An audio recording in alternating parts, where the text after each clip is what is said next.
ఓం సాయిరామ్ సాయినాథ. మీ ఒక్కరి ఆశీస్సులు ఉంటే నాకు నా జన్మ ధన్యమైపోయినట్లే. ఎవరు ఎంత మెచ్చుకున్నా ముందు మీరు మెచ్చుకుంటే నాకు చాలా సంతోషం.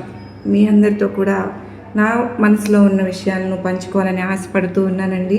మీ అందరూ కూడా నాకు బాబా వారి ఆశీస్సులు దొరకాలని చెప్పి మనస్ఫూర్తిగా మీరందరూ కూడా కోరుకుంటారు కదా. మరి ఈరోజు నా కోసం సమయం కేటాయించి నా కోసం అమూల్యమైన మాటలు చెప్పిన వారికి నేను ఏ విధంగా వారి రుణం తీర్చుకోగలను చెప్పండి. నిజంగా అవన్నీ మళ్ళీ మీతో చెప్పుకోవడం నాకెంతో ఆనందం. ఈ దినం మాధవి ఒక మంచి మనసు ఉదయించిన శుభదినం. ఈ క్షణం సంతోషాల హరివిల్లు విరిసే శుభ తరుణం. నేడు నిన్న అయినా రేపు మొన్న అయినా నేటి మధుర క్షణాలు చిరకాలం గుర్తుండిపోతాయి కదూ. మన జన్మ తొలి సంతోషం మన తల్లిదండ్రులదైతే నేటి ఈ సంతోషం మన ఆత్మ బంధువులది, మనను ప్రేమించే వారిది. అందుకే ఈ జన్మదినం ఆనందమయంగా మలచుకోండి. మన అనుకునే వారితో సంతోషాన్ని పంచుకోండి. ఈ శుభదినాన మా మాధవికి హృదయపూర్వక జన్మదిన శుభాకాంక్షలు.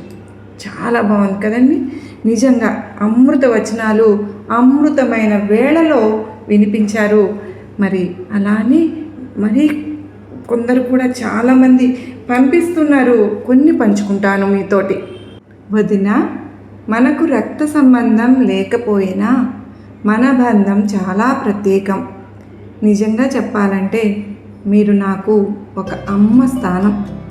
మీతో మాట్లాడిన ప్రతిసారి నాకు శాంతి, ఆనందం, దైవానుభూతి కలుగుతుంది.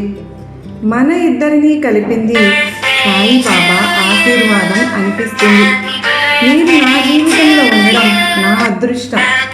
మీ ప్రేమ, మీ ఆప్యాయత, మీ మాటలు ఇవన్నీ నాకు ఎప్పటికీ మరచిపోలేని వరాలు. మీరు ఎప్పుడు ఆరోగ్యంగా ఆనందంగా ఉండాలి. సాయిబాబా మీకు ఎల్లప్పుడూ ఆశీర్వదిస్తూ ఉండాలి అని కోరుకుంటూ పుట్టినరోజు శుభాకాంక్షలు వదినమ్మ, I love you so much అంటూ నిజంగా వారి ప్రేమను కరుణను నాకు పంచినందుకు ఏమిచ్చి నేను వారికి రుణం తీర్చుకోగలను చెప్పండి. నిజంగా నాకు కూడా అందరంటే అంత ప్రేమ. మీ అందరి తరపున బాబా వారిని మీరందరూ కూడా ఎప్పుడు ఆనందంగా సంతోషంగా ఆయురారోగ్యాలతో ఉండాలి అని మనస్ఫూర్తిగా కోరుకోవడం తప్ప నేనేమి ఇవ్వగలను.